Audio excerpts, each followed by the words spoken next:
ಇಂಥ ಮಂತ್ರಿಗಳನ್ನು ಇಟ್ಟುಕೊಂಡು ಅಭಿವೃದ್ಧಿ ಮಾಡಕ್ಕೆ ಹೇಗೆ ಸಾಧ್ಯತೆ ಇದೆ? ಅರೆ, ಮಂತ್ರಿ ಆದಂತವ್ರು ಸಮಗ್ರವಾದಂತ ಒಂದು ಕಲ್ಪನೆ ಇರಬೇಕು, ಅವರು ಕನಸಿರಬೇಕು.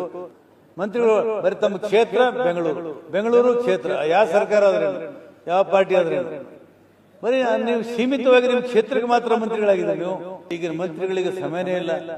ಕಾರ್ಯಕ್ರಮ ಹೋಗ್ಬೇಕು, ಭಾಷಣ ಮಾಡಬೇಕು, ಬೆಂಗಳೂರು ಬರಬೇಕು, ತಮ್ಮ ಕ್ಷೇತ್ರ ನೋಡು, ಬೆಂಗಳೂರು ಬರಬೇಕು, ತಮ್ಮ ಕ್ಷೇತ್ರ ನೋಡು.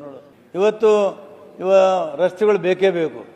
ಅಂತ ರಸ್ತೆಗಳು ಇಲ್ದಾಗ ನಮ್ಮ ಮಂತ್ರಿಗಳೆಲ್ಲ ಓಡಾಡ್ತಾ ಇದ್ರು. ಆದರೆ ಇತ್ತೀಚೆಗೆ ಮಂತ್ರಿಗಳು ಓಡಾಡ್ತಾ ಇಲ್ಲ.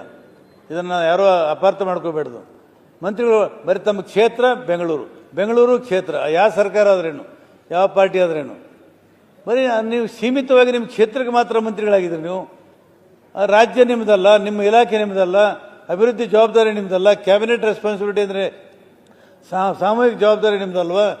ಇವತ್ತು ಮಾನ್ಯ ಅಧ್ಯಕ್ಷರೇ, ನಾನು ಮೊದಲೇ ಸಲ ಸದನಕ್ಕೆ ಬಂದಾಗ ಬೊಮ್ಮಾಯಿ ಅವರು ರಸ್ತೆ ಮೇಲೆ ಅಂಥ ಕೆಟ್ಟ ರಸ್ತೆಯಲ್ಲಿ ಜಿಲ್ಲೆಗೆ ಹೋಗಿ ರಿವ್ಯೂ ಮಾಡ್ತಾ ಇದ್ರು.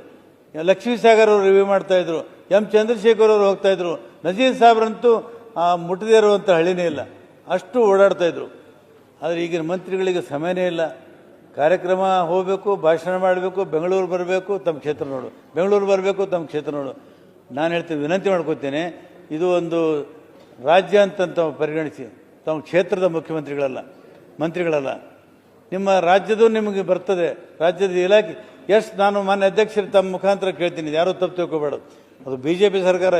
ಖಾನಾಪುರಕ್ಕೆ ಎಷ್ಟು ಜನ ಮಂತ್ರಿಗಳು ಹೋಗಿದ್ದಾರೆ, ಔರಾದ್ಗೆ ಎಷ್ಟು ಜನ ಮಂತ್ರಿಗಳು ಹೋಗಿದ್ದಾರೆ, ನಮ್ಮ ನಿಪ್ಪಾಣಿಗೆ ಎಷ್ಟು ಜನ ಮಂತ್ರಿಗಳು ಹೋಗಿದ್ದಾರೆ, ಬಸವ ಕಲ್ಯಾಣಿಗೆ ಎಷ್ಟು ಜನ ಮಂತ್ರಿಗಳು ಹೋಗಿದ್ದಾರೆ, ಗುರ್ಮಿಟ್ಕಲ್ಗೆ ಎಷ್ಟು ಜನ ಮಂತ್ರಿ ಹೋಗಿದ್ದಾರೆ.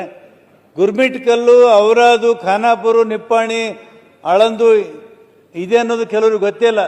ನಾವು ಮಾನ್ಯ ಅಧ್ಯಕ್ಷರೇ, ಕೆಲವು ಮಂತ್ರಿಗಳು ಈ ಹುಬ್ಳಿ ಬೆಳಗಾವಿ ಕಡೆ ಬರ್ತಾರೆ.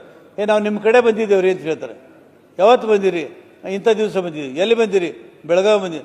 ಬೆಳಗಾವಿಗೂ ಕಲಬುರಗಿಗೂ 450 ಕಿಲೋಮೀಟರ್ ಅನ್ನೋದು ಗೊತ್ತಿಲ್ಲ ಅವರಿಗೆ, ಅಷ್ಟು ಡಿಸ್ಟೆನ್ಸ್ ಇದೆ. ಇಂಥ ಮಂತ್ರಿಗಳನ್ನು ಇಟ್ಟುಕೊಂಡು ಅಭಿವೃದ್ಧಿ ಮಾಡೋಕ್ಕೆ ಹೇಗೆ ಸಾಧ್ಯತೆ ಇದೆ? ಅರೆ, ಮಂತ್ರಿ ಆದಂಥವ್ರು ಸಮಗ್ರವಾದಂಥ ಒಂದು ಕಲ್ಪನೆ ಇರಬೇಕು, ಅವರು ಕನಸಿರಬೇಕು, ಒಂದು ಚಿತ್ರ ಇರಬೇಕು.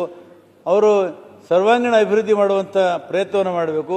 ಆವಾಗ ಮಾತ್ರ ಅಭಿವೃದ್ಧಿ ಆಗಲಿಕ್ಕೆ ಸಾಧ್ಯತೆ ಇದೆ.